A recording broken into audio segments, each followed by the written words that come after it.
You are listening to the F11 Photography Podcast.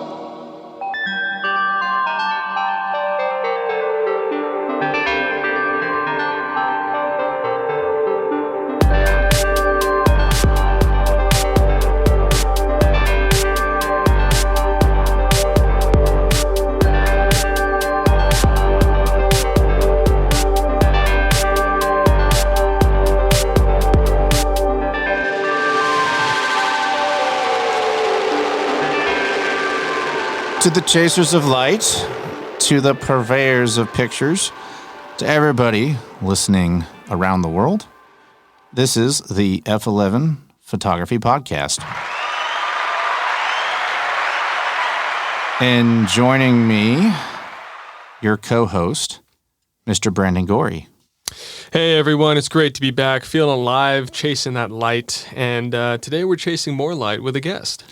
Absolutely. So what we were talking about in the first two episodes is we would do episodes based off of genres of photography.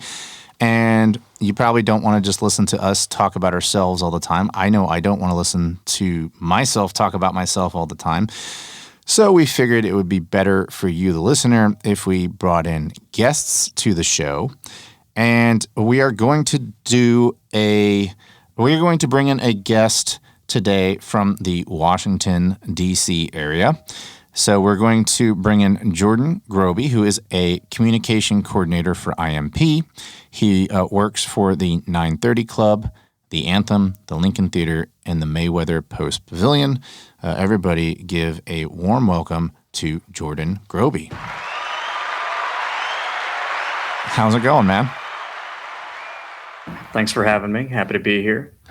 Hey, no problem. And Jordan's joining us remotely today. So we're testing this connection out, and so far, so good. But yes, so Jordan, you live in the Washington, D.C. area, correct? I do. Been here almost 10 years now. Now, what is your story? I always open up every interview with the same thing, which is tell us your story, tell us how you got into photography. Well, I've got a bit of a long one, but I can try to wind it into the photography story, which is a bit shorter. The long story short is that I knew that I wanted to work in the music industry, and I didn't know what form that was going to take, but I knew pretty early on that I would not be the one on stage. From there in high school, I actually started producing some concerts locally. I'm from White Plains, New York originally. And the actual management and production side of things seemed to be pretty interesting to me for concerts. So that was the angle that I started to take. I was looking at schools that had event management degrees. Ended up going to George Washington University. They have a business degree in sport, event, and hospitality management. You can concentrate in one of the three. I focused on event management, figured having a generalized business degree would help me down the line if I ever needed it. And that's what brought me to Washington, D.C. I, going in, didn't know that the music scene here was as robust as it is. Kind of tripped and fell into that and got very lucky in the sense that the 930 Club is one of the greatest clubs in the world. And it's not just me saying that. It's won so many awards from Polestar, which is the industry magazine that those awards get voted on by artists, by managers, by tour folks, everyone up and down the chain. So I'm very lucky to have landed where I did. Started out as an intern, worked my way up through door staff, and now I've been doing this full time for about 6 years. Speaking of what you do, we've seen those memes like what my friends think I do, what my parents think I do, and what I actually do. So being a concert photographer, let's get that out of the way real quick for the beginners who might be listening to this podcast and think, oh yeah, concert photography, that sounds amazing. I'll bet you he gets to go hang out with the band and be there during the entire set and go wherever he wants on stage and just can get up there and take pictures of them and their faces, and it's not a big deal. You get free reign to go wherever you want. That's not how it works, is it? No. Your goal is to be as inobtrusive as possible. You are a fly on the wall capturing the experience on behalf of the fans and on behalf of the band and on behalf of the venue. Anything that you do that gets in between the band and the audience experience is going to be a problem. The majority of concert photographers are approved on the publicist side, and they're granted what is normally industry standard first 3 songs of the set from the barricade. What that means is you're in that little wedged area that's in front of the stage before the crowd begins, and you've got those first 3 songs to get any of the shots that you need, and then get out. No flash, nothing that's going to be distracting for you or for the people behind you. Common courtesy states that if you're a tall guy, you're going to be crouching down to try not to block the people in the front row, but everyone just does the best they can. You're also not thrusting your camera way up above your head and blocking the view of people behind you or blocking the artist's view of the people behind you. You're really just kind of there to observe and to capture the essence of what's going on in front of you. How often do you actually get to talk to the bands that you photograph? Probably close to never, right? Yeah, so as a concert photographer, the answer to that question would be never. I, in my other duties as the communications coordinator, I'm occasionally responsible for kind of being the interplay between any on-site media organization and the artists. Say if like CBS was coming in and doing an interview between an artist. But it used to be more frequent before the pandemic. It hasn't happened as frequently since. The only exception on the concert photography side would be if you get hired by the artist. So I've done one show so far where I've been hired separately by the artist. And even in that case, I didn't actually get to meet the band. I just met their tour manager afterwards. But the few concert photographers that are lucky enough to be hired to go out on the road with a band where they're covering that artist every single night of the whole tour, they will typically be interacting with the band and befriend the band and be more behind those closed doors because they're traveling with them. They're living with them on the road for those couple of weeks. And a lot of the times those artists have also brought them on board because they want those sort of behind the scenes shots that they're just going to keep for themselves privately to remember those days on the road and share with their family and friends. Right. That's awesome, man. I got a question for you. That's being in Austin, Texas, it's, some people even say it's the live music capital of the world. I'm from Southern California, so that's still up for debate for me. But we got a lot of guys, a lot of photographers here who are starting in concert photography. And after looking at your work, I had a question regarding your approach to how you take the photos and how you color them. So when you're taking these photos of the concerts, do you tend to more stay towards the natural and the organic feel of the stage itself, or is there a personal statement that you tend to make on your photos? That's a great question. There's sort of a wide spectrum of what concert photographers in general tend to do. There are the people that we sort of refer to as the documentarians, sort of like the typical Getty photographer, where their goal is the most accurate white balance possible. So they're kind of looking for either the most accurate tone for what was happening or the most accurate skin tone. Sometimes the most accurate tone can be unfavorable to the skin tone. That's when you get really washed out performers. And then other times the most accurate just kind of makes the stage look uninteresting. And then on the other end, you've got folks that will kind of play around with the color schemes of the stage lights however they please, and go sort of monochromatic, do whatever they'd like with those creative choices. And that's perfectly cool too. I myself, I try to take the lighting that's in the scene already and just emphasize it. So very little of what I'm doing in post, in general, I'm doing very little in post. But what I am doing is I'm sort of adding saturation and adding some contrast, essentially just to further deepen the mood of what's happened in front of me. An example of that is that like a lot of concert photographers get scared of red light. Red light can be really tricky to work with. And then a lot of cases, the photographer will just kind of flip it into black and white because that's the easiest answer. Sure. if you're looking for like an accurate skin tone and you've got red light, you're not going to find it. And I think that's why some people get nervous about it. For me, I just lean in, and you can see on my page, on my Instagram, on my website, there's a lot of red stage light because artists love that and it looks good in the room. And I just lean into it. I embrace it. So what you're telling me is you never went through a phase where you went high HDR black and white because you just couldn't handle the salmon. Is that what you're trying to say?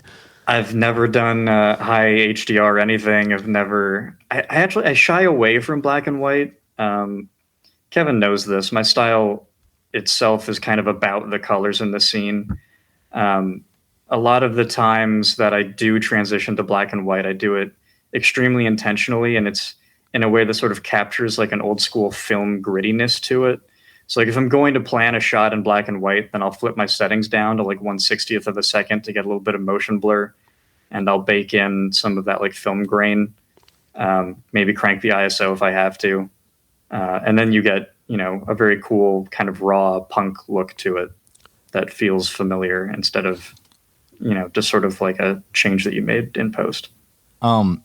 Looking at your work, you do an outstanding job of mirroring the energy of the bands that you cover. And I think you definitely fall into the latter category. I think a lot of the work that you do is more creative, and you're not just a Getty Images type of photographer. You're definitely trying to capture that vibe. What's your process? Because I know you listen to music. You're like me. You're really into music. What's the process of how you prepare yourself for bands that you shoot? And, do you do, obviously if a band that you're really into is coming to town, you're already super familiar with their catalog, but do you try to immerse yourself? And I know you cover so many venues, you probably can't do everybody, but do you try to immerse yourself in the bands that are coming to town because you have the concert calendar in front of you? And do you try to kind of figure out what their vibe is and how to translate that onto your camera when you're capturing them? For sure. So we have a team of house photographers that I'm in charge of, which is how I got into photography in the first place. After observing them for long enough, I figured I'd give it a shot. I shot my first show in August of 2019. That was Brian Ferry from Roxy Music. But so essentially, I'm not covering every show, and I'm not covering typically shows that I myself am not familiar with. So that means that I do have an emotional connection to the artist, and I do sort of understand where they're coming from and where their audience is coming from. I think the best imagery will always come from a photographer that feels that way about the artist. I think in general, it's hard for someone who is creating something to express an emotion or to properly capture a moment if they themselves aren't feeling it.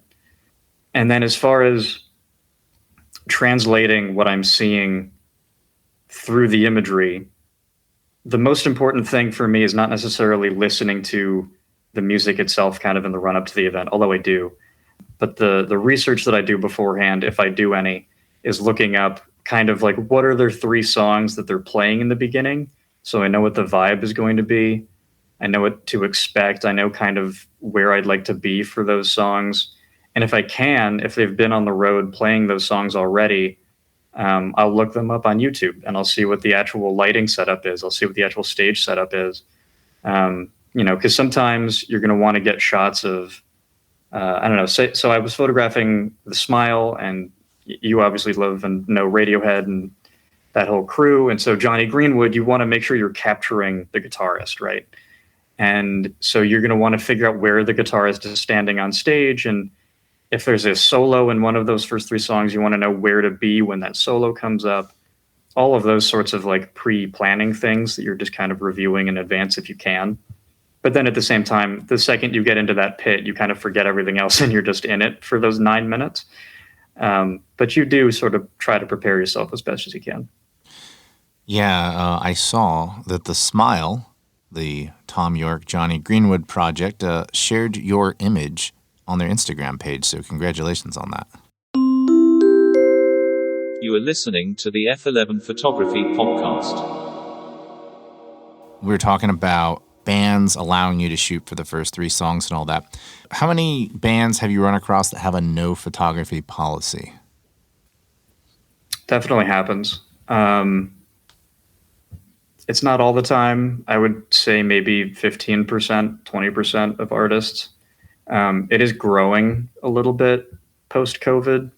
I think that some artists are leaning into having their own photographers, and at that point, they don't see the need in having others. Certainly, right after COVID, there were people that were just being cautious of having anybody foreign to them in the barricade, 2 feet in front of them, which is completely fair. We've seen some shoots shift from that barricade position to the soundboard position, where you're sort of at the back of the room. And that is a dual purpose. People have been doing that for years anyway, whether that's you want to get photos of the entire stage experience rather than just one person on stage. They want to highlight the production that's going on behind them, that sort of thing. But generally speaking, people are still pretty friendly and open to having photographers. There's kind of a misconception, too, about why people before used to prevent photographers from having access. And I think that we have to remember and consider that these musicians are just people, too. And a lot more of them are probably suffering from some degree of stage fright every night than we would know or believe. And so having a camera in your face for those first 3 songs when you're first getting settled into your performance can be anxiety inducing. And there are just a lot of artists that see us as an obstruction between them and their front row fans. So I think we have to, always be respectful of the artist and understand where they're coming from on those points. Yeah, that reminds me, the first time I ever became aware of a no photography policy, I was at the Austin Music Hall in 2000, and A Perfect Circle, the side project of Maynard James Keenan of Tool, they were coming to Austin for the first time. They were touring with Nine Inch Nails, and they got so big that summer that Nine Inch Nails was like, yeah, you should probably just go out on your own because you guys are blowing up. And so the thing was they only had one album. And just side-tracking here for a second, but basically they played their album, and then they were done. They're like, yeah, that's it. Usually, so they took Cure's Love Song and put the lyrics of Diary of a Madman from Ozzy Osbourne over it. And they're like, that's our other song. But anyway, at that show, that was the first time I would ever become aware of a no camera policy. And of course, this is 2000. There were no smartphones. Everybody was shooting on film. I mean, so, there's a lot of, hopefully a lot of intention behind the shots. But basically his thing was like, look, man, and he stopped the show. He's like, here's why we have a no camera policy. Years from now, you're going to lose the pictures that you took today, and you were so busy taking pictures, you're not going to have any memories of this show. Get into the experience, immerse yourself in what we're trying to do here. And that was like the first time I became aware of it. I was like, wow, I have a lot of respect for that. And it sounds like you do too. It's like, okay, yeah, I get it. I'm just here. I'm part of, it sounds like what you're saying is a good concert photographer, though, when they actually are able to do it, is they should kind of make you feel like you're in the crowd, right? Like you're experiencing everything. Yeah, that's my goal, at least when I'm taking photos of the concert, is to be capturing the crowd's position and their experience. But I definitely appreciate where they're coming from with that too, because in a way, having only those 3 songs is a weight off of our shoulders. Because sometimes there are photo policies that say first 3 songs from the barricade, and then you can shoot the rest of the show from the rest of the room totally fine.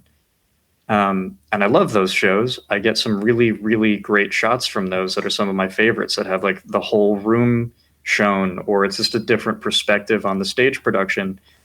But at the same time, it does detract from my ability to kind of pause and appreciate what's going on in front of me, because I am buried in my camera the rest of the show. So for that same reason that Maynard was talking about, you have people now that are also encouraging no cell phone shows and just living in the moment. And I think there are also a lot of bands out there that don't want there to be a physical thumbprint of what happened that night. So maybe the idea of not documenting anything is also interesting to some of those performers. Well, the cell phone one is absolutely annoying because people are sitting there like Instagramming it up instead of enjoying the show, and that's annoying because I'm paying good money for it. But then the funny one, showing my age, is everybody using the cell phone flashlight as their lighter. back when I was a kid, we'd light up a heater and then we'd put our lighter in the air to tell them, so you'd be getting lung cancer at the same time. So it was great. That's just all a part of the experience.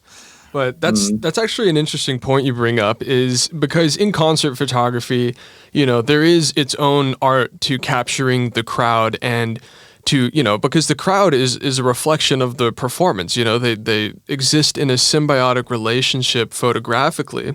And so I'm wondering, I'm just curious, like, how has the smartphone thing, people just constantly recording, has that changed the way you shoot, or have you not really given so much attention to the crowd to begin with? I don't think it changes that much how I shoot. The only time I really notice it, because they're typically behind me if they're in the barricade, so they're not in my way or anything like that.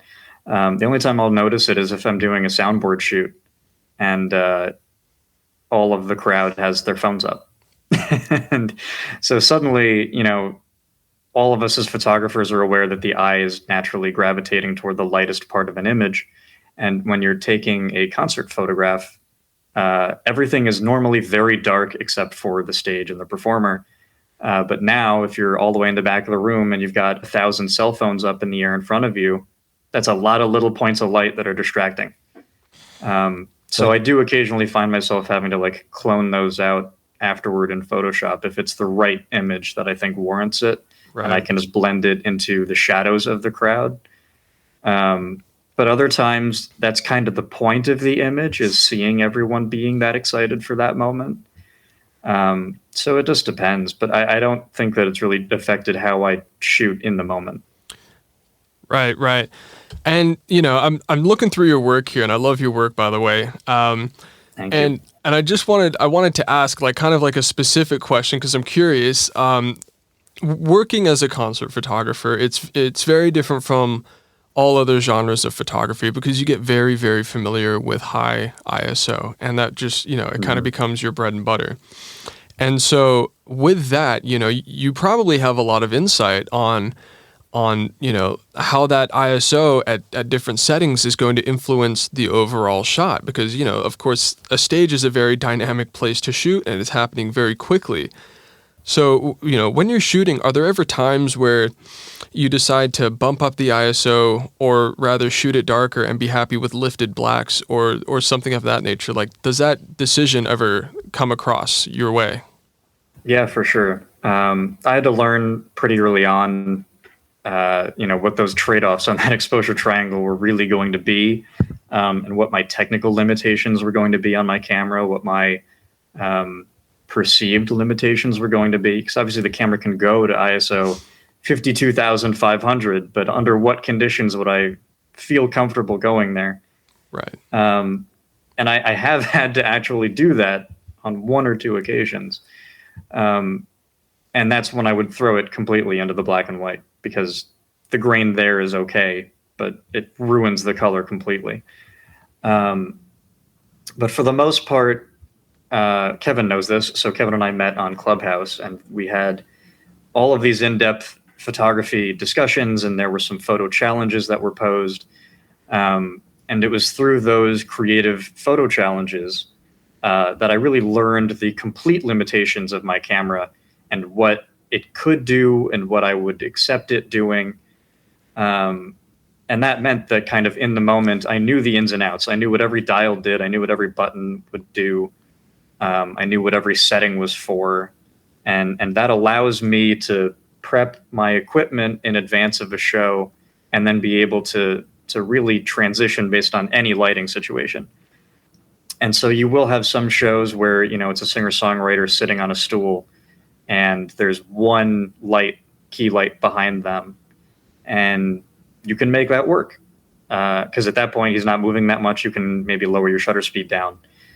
I've also started doing some more creative angles where I do shutter drags and things of that nature.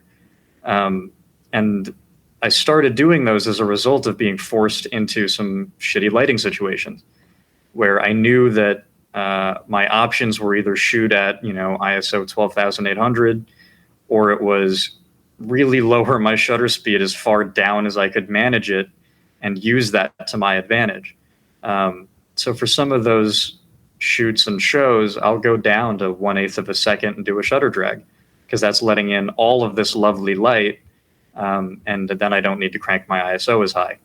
I used that a lot when I was shooting soundboard shoots, because my telephoto to start out with was an f6.7. So compare that to a lot of people that are shooting concerts exclusively around f1.4 or f2, and now you're losing 4 or 5 stops of light. But all of those things are trade-offs. The people that are shooting at 1.4 are risking having a shot that's more blurry than they'd anticipated, because either they got the focus right, but it was on the artist's nose and not on their eye, or they kind of missed it entirely. So, all of these depth of field considerations and light considerations and ISO considerations, they definitely all come into play, and we're all just sort of doing the best we can within what is essentially an 8-minute window to capture what you need to capture. Right. And you mentioned meeting Kevin at Clubhouse, and that's where you really learned the limitations of your camera.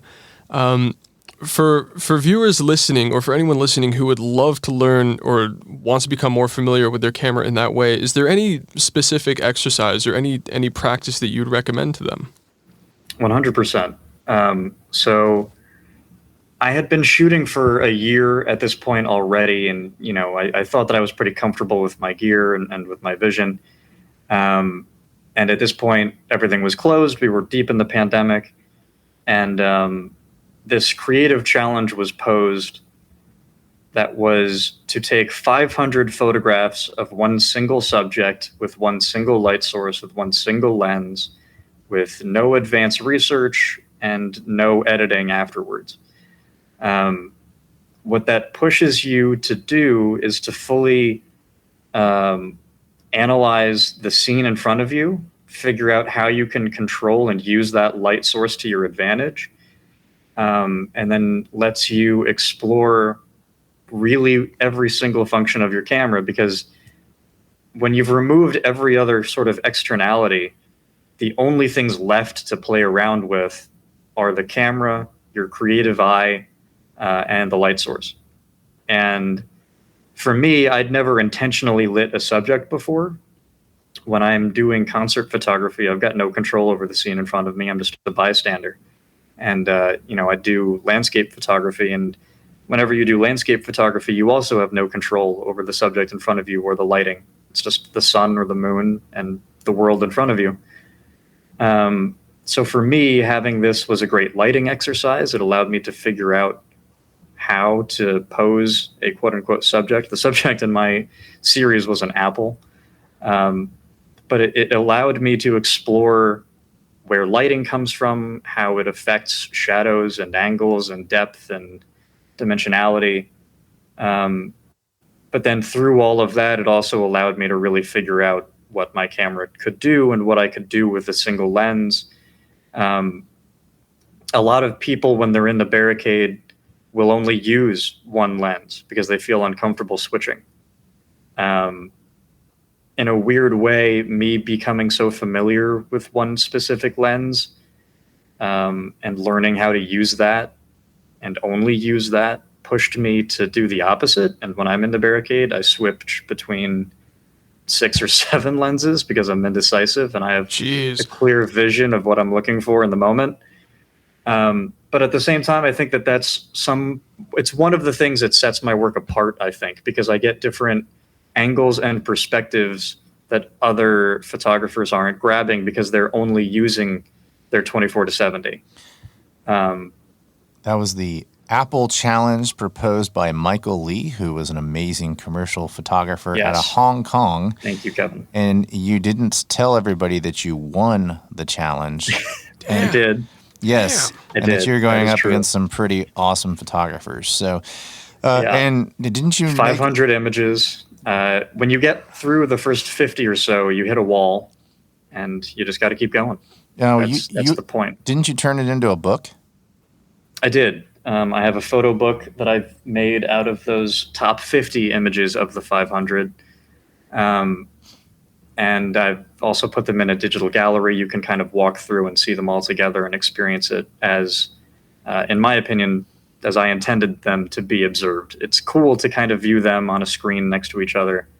But I feel like it makes a lot more sense when you appreciate each individually and then kind of pass on and see the next one and figure out what was kind of going through my head in the moment.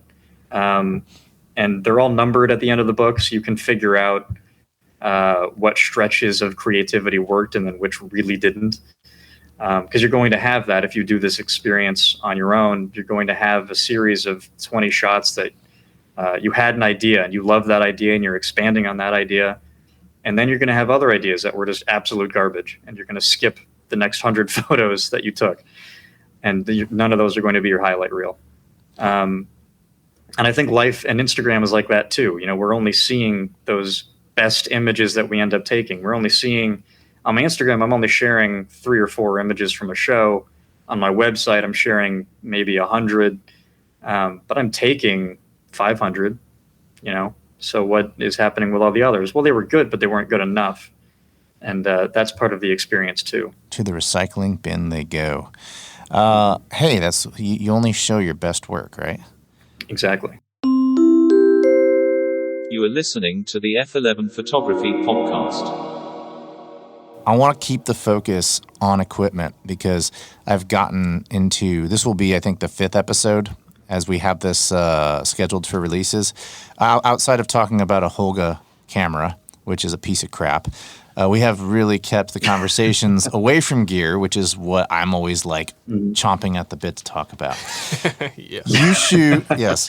You're a gearhead, yeah. I am a gearhead. Yes, I'll never be happy. I keep buying equipment. You The gas shoot. is real. Yes, the gas is real, and we're actually going to do a full episode on that. But you shoot on a Fuji X-T3, and what I want to know, because I know you shoot on a Fuji X-T3, and I know a lot of times you'll introduce an anamorphic lens, and you know anamorphic lenses, which are typically for cinema, you'll use them in your concert photography. Tell me a bit about your gear choices, how you arrived at why you use Fuji, which is an APS-C camera, and a good APS-C camera, I might add, and your lens choices. Go ahead. So what originally drew me to Fuji is the color science. And as you can tell by looking at my work, I love the colors of the scene, the saturation of the scene. And that's one of the main things that I use to tell the story of what's going on. And so that's what drew me to them originally, in addition to the fact that I love the tactile feel of the dials on top. I love the compact size. I look over when I'm in the barricade waiting to enter and see, all of the other folks that are using DSLRs and these gigantic, heavy lenses, and I don't envy them. It's also the thing that allows me to have that flexibility in the barricade in terms of switching lenses constantly, is the lenses themselves are tiny. So I can fit 6 or 7 in my bag and not be taking up space, not be straining my back, and I still have that flexibility of choice. From there, the lenses that I choose to shoot with, I like having a unique frame of reference, and I like the imperfections. When you have a perfectly sharp image that's just rendered cleanly, I don't know, it just doesn't do it for me in the same way that like a vintage lens does or an anamorphic lens does. I like things that are in a way distorting what's in front of me and kind of bringing out the imperfections, because the performance isn't perfect and it doesn't need to be. And when I'm telling that story, I kind of want it to feel like you're not detached, but viewing it through more of a cinematic lens than if you were viewing it through a documentary lens. I love National Geographic, but that's not where I'd go for my concert photography impulses. And when you're watching a film, there are sort of all of those imperfections, largely because of the anamorphic lenses that a lot of them use, but also just because when you're racking focus and all of those things, nailing it isn't what matters. It's the scene that matters. And when you're thinking about all the photography that you've seen in your life that was film photography, it's the scene that matters, because the shots themselves are not perfectly crisp. The film is not rendering things perfectly crisply and accurately. And a lot of them were taken using manual focus, so they're going to miss slightly. I also think that when you stop obsessing over perfect focus, and you start appreciating the scene for what it is, then you can stop getting overexcited about getting like the left eye in focus when the rest of the scene's composition isn't right. And it's sort of taking a step back and appreciating all of it as a whole rather than nitpicking. And I do obsess, and I still, pixel peep constantly. But there's a difference between it being perfectly sharp and it being sharp enough, especially if you're only viewing it on Instagram. But all that being said, those different lenses was I got a Helios 44-2, which is a historic portrait lens from the 70s. And it just renders things so damn beautifully. And unlike literally anything else that I've seen. You like that F2 swirl? Yeah. And like once I found that lens, I found that there was just nothing like it. The way that the fall off is gradual, but still distinct. To what I was saying earlier, you can take a picture where the left eye is in focus, but it doesn't fall off too quickly, which is important for concert photography, where if you're shooting at 1.4 and it's behaving like 1.4, then everything outside of that perfect sharp image is going to be out of focus. And you need the whole face to be relatively in focus, not just the eye. But it's also just like the way that the corners aren't that important, because the focus of the scene should be the musician in the center of the frame. Taking a concert picture is sort of a weird combination of street photography, portrait photography, landscape photography. It's sort of everything wrapped together, because you're just an observer. Things in front of you are moving very quickly. It's dark. And then at the same time, you're highlighting a person, usually. Sometimes you're highlighting the entire stage and the entire scene, and then crisp edge to edge does matter. But if you're doing that, then you really need a wide angle lens, especially for some of these stages, which can be very small and very up close. So for the most part, if you're capturing what the crowd is seeing, they're focusing on like one person on stage at a time. And that's where your eye is able to go. Your eye is only able to appreciate one subject at a time. So if you're taking a picture, you can bounce between subjects, but I like to focus on one, and I don't mind if the edges swirl, to the degree that now one of my other favorite lenses is a Mir 1B, which is essentially the little cousin to the Helios 44-2. The Helios is a 58 millimeter f2. The Mir is a 37 millimeter f2.8. And the mirror is constructed in such a way that it's really easy to just unscrew the front piece of glass and flip it over. And when you do that, the center stays sharp, but everything outside gets really crazy. Like the bokeh is just extreme. And it leads all of your attention right to that middle subject. And it can be tricky to frame properly and get it right, in the same way that using any manual focus lens for a fast-moving subject can be. And you'll get a lot of misses.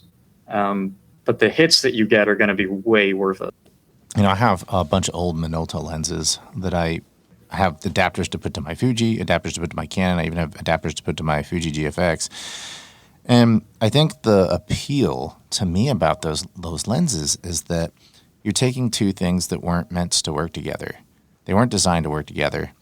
And you're seeing what you can create with it. And because it's outside of the perfection that the camera manufacturers are going for, they obviously are designing the lens and the body to be perfect with one another. And this is not perfect. And that's kind of where we can dive into art, right? Mm-hmm.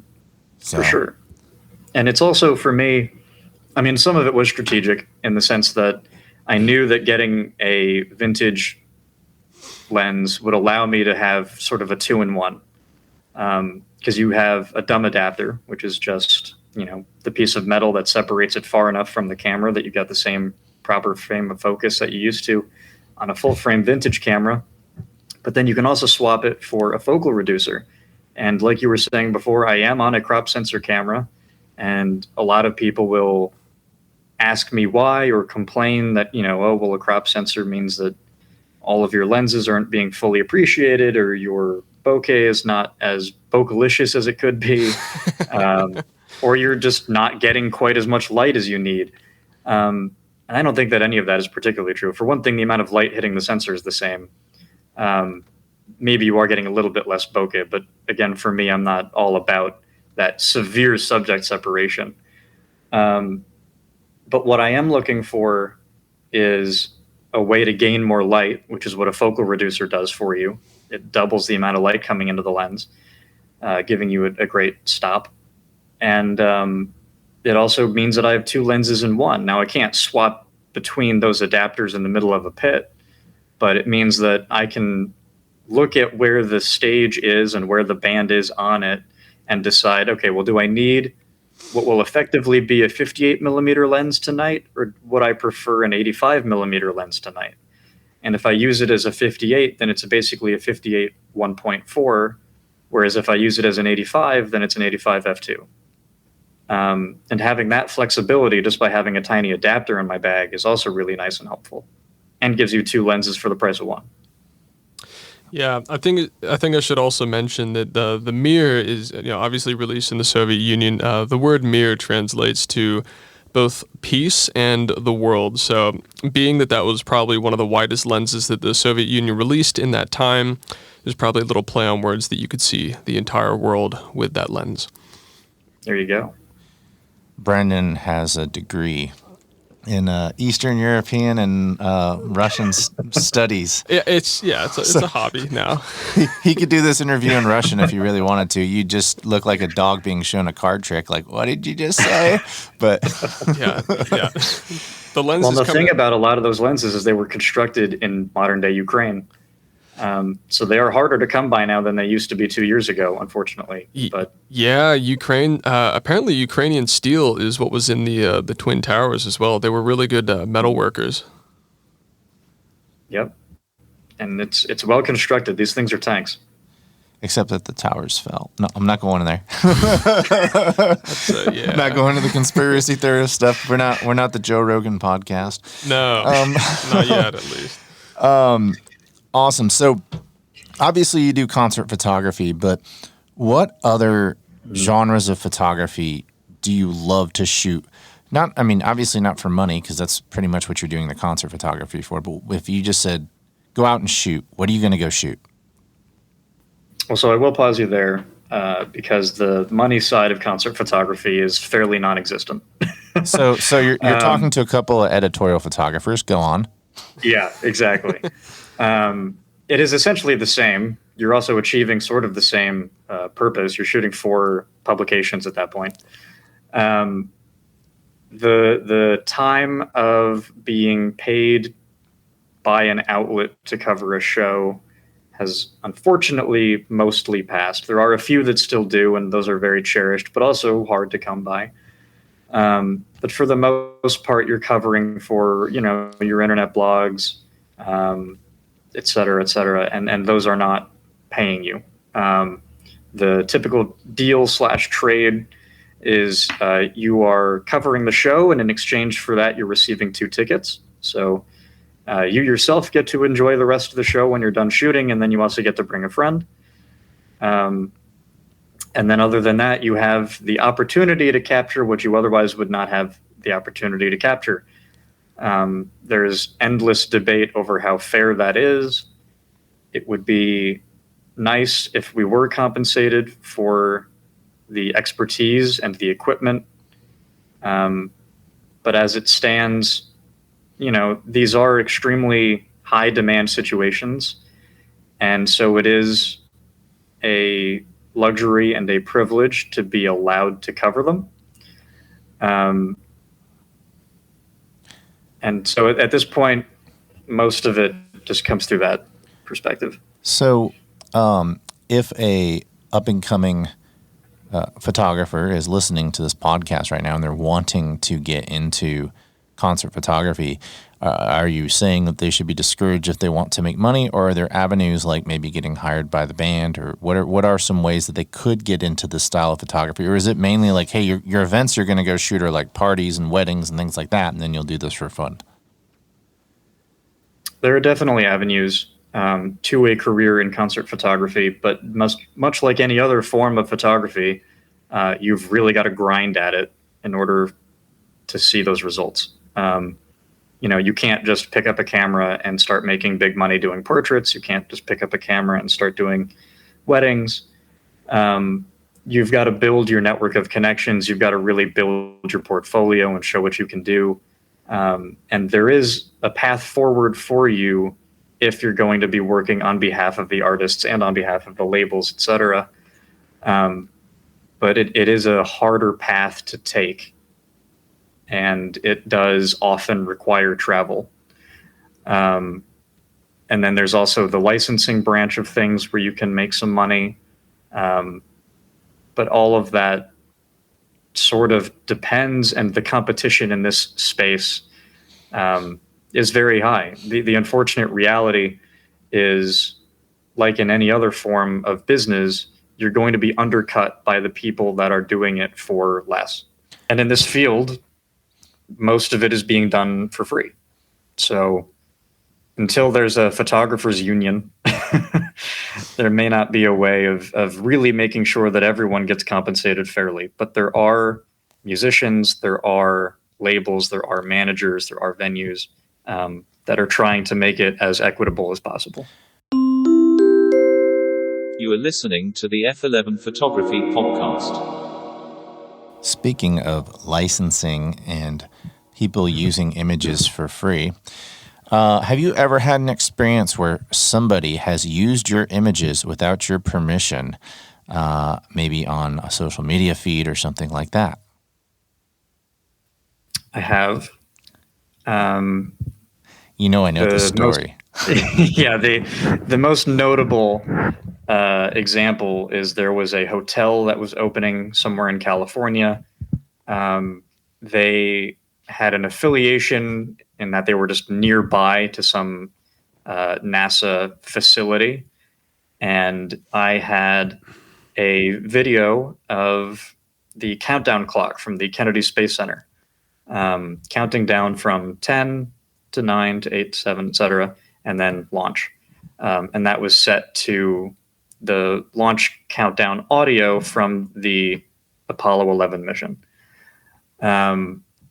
They lifted that from my Instagram account, and they used it on theirs as what was, I think, the third or fourth post they'd ever had on social media, because they were just a brand new hotel. And they're not a chain. They were an independent branch. It was not done out of greed. It was just done out of ignorance, as much of these uses tend to be. But at the same time, there's not a whole lot of recourse, unfortunately. Kevin and I had different perspectives on how to handle these situations sometimes.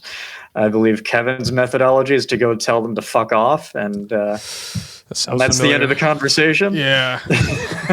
Something like that. That sounds like me. I tend to use it as an opportunity to get my foot in the door with whomever is using the image, in the hopes that they have something to offer, or at the very least with the understanding that they didn't mean to do harm. If there's really nothing and they're just sort of like a fan club, then, I'm honored that they're using my imagery, but I could tell them to take it down. I know that one of the things that we talked about was, hey, you're a hotel that's opening up. Maybe you can buy some of my prints and put them on your wall and use that as an opportunity. So did that turn I tried to spin this into an opportunity, as they were a new facility that certainly needed artwork. Unfortunately, by the time they used my piece, they used it as the countdown because it was 10 days out from opening. And so that meant that pretty much everything had already been established, and there was no need for art on the walls because there was already decor picked out. I think this is how I arrived at the fuck off, but yeah. Yeah. Now that we've exhausted all the ways I can be compensated, fuck off. Yeah, I did my best to work my way up the chain and make connections with people that could be decorating other future facilities. It has yet to turn into anything profitable, but I tried to run with it. And then at the end of the day, I did tell them, look, it's not okay that you're using anyone's work without their permission. You absolutely need to ask first. To their credit, they did actually tag me in the original post, both in the post itself and in the caption, which a lot of people that are thieving on work will not do because they don't want to be caught for having stolen the work. But, as we all say, you're not feeding your family off of that social media clout. So most people don't know how copyright works with photography. Yeah. And that includes people in our industry. I mean, I run into this with models all the time who use my photos improperly. And, I don't quite say fuck off to them because I do want to maintain those relationships. That's usually, right. I know it's just them being naive. Let's shift gears back to the concert photography side of things. I used to be in a job where I'd serve celebrities, and they just want to be like treated like normal people, and they don't want you to be starstruck in front of them a lot of the time. However, every now and then you'll run into a band, shoot a band, and you'll just be like, I can't believe I'm doing this. Like, I am starstruck. So my question to you is, name a couple of bands that you've had the opportunity to photograph where you were just like, holy crap, I can't believe I'm doing this.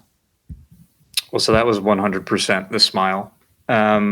So we, as concert photographers, we're used to being in the barricade and having 8 minutes to get in and get out for those first 3 songs. And we work under pressure. And that's fine 95% of the time. But 5% of the time, you're in front of one of your favorite artists in the entire world, and you cannot remove the emotional element from that experience. And for a show like The Smile, it wasn't just me feeling that way. The shoot was myself and 4 or 5 other photographers, and we were all talking before the show began, as we always do. And we were literally shaking. Every single one of us was more nervous for this shoot than I think we'd ever been for a shoot before. And we were all just sort of like putting our arms around each other, being like, get it together, guys. We've got to pull this off. We've got a job to do. We need to be pros. We can do this. We're all talented enough. We know what we're doing. We just can't let this stress get to us. And to that end, it's the only time that I've almost dropped a lens in the barricade. We walked in right before the show began. I was indecisive, thought that I had the wrong lens on, wanted to switch, tried to switch too quickly, and like the shaking of the hands meant that I missed the mount when I tried to put the new lens on. Thankfully, I didn't drop it. Everything was fine. But that was when I really had to mentally slap myself and be like, all right, fuck, get yourself together.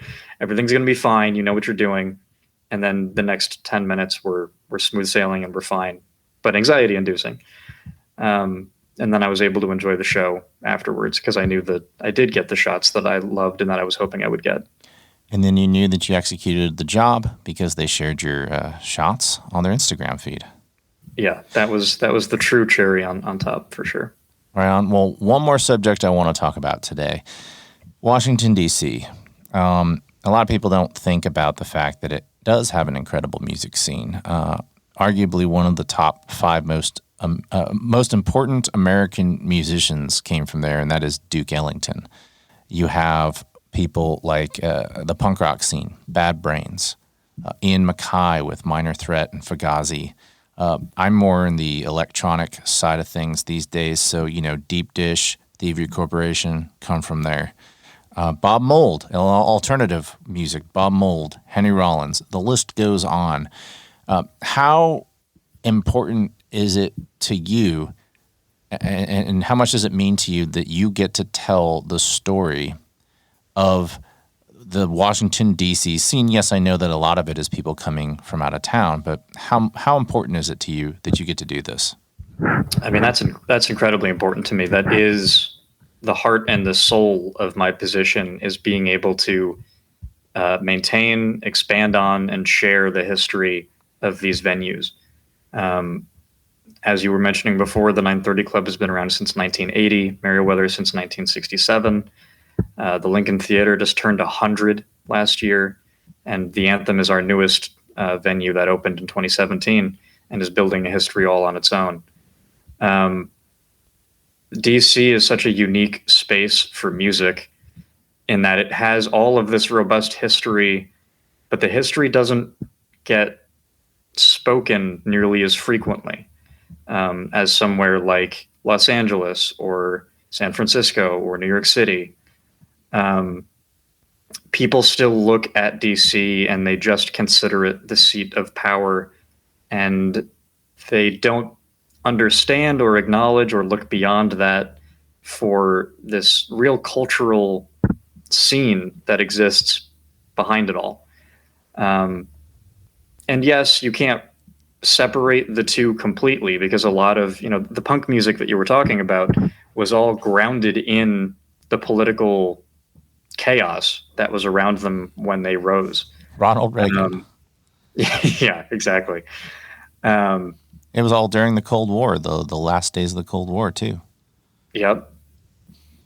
But so to be able to share those stories and preserve the history of these venues, and then to welcome new people into our doors every night, because as you were saying, DC is a fairly transient city.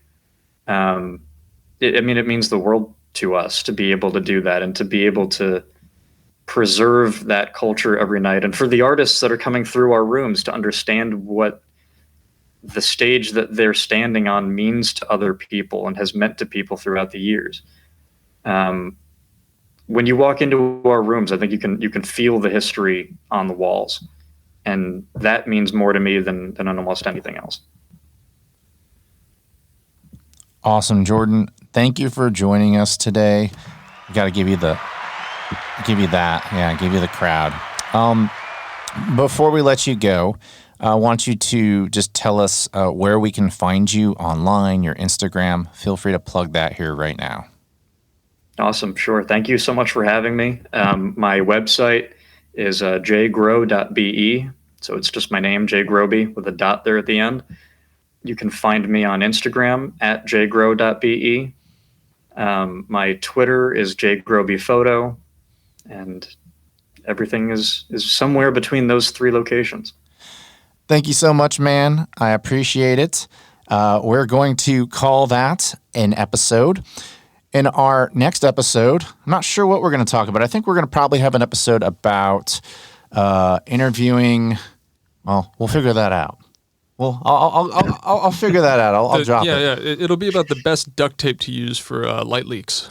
Yes, for the Hoga 120N. God, that camera's a piece of shit. Yeah, we've got so much that we didn't even get to. Oh, man. Well, we can have you on again, man. It'll be great. So, all right, that's Jordan. He is awesome. He is Washington, D.C. based. So if you find yourself at a concert in Washington, D.C., at one of those venues I listed, chances are he'll be one of the photographers there. So we thank you. 200 out of 365 days in the year chance. Exactly. So that's it for today's episode. We will talk to you all next time, and we will see you soon. And we'll likely be doing some episodes on more in-depth photography things like gear and process. So until next time, you all chase light and not algorithms. We'll see you soon. Bye.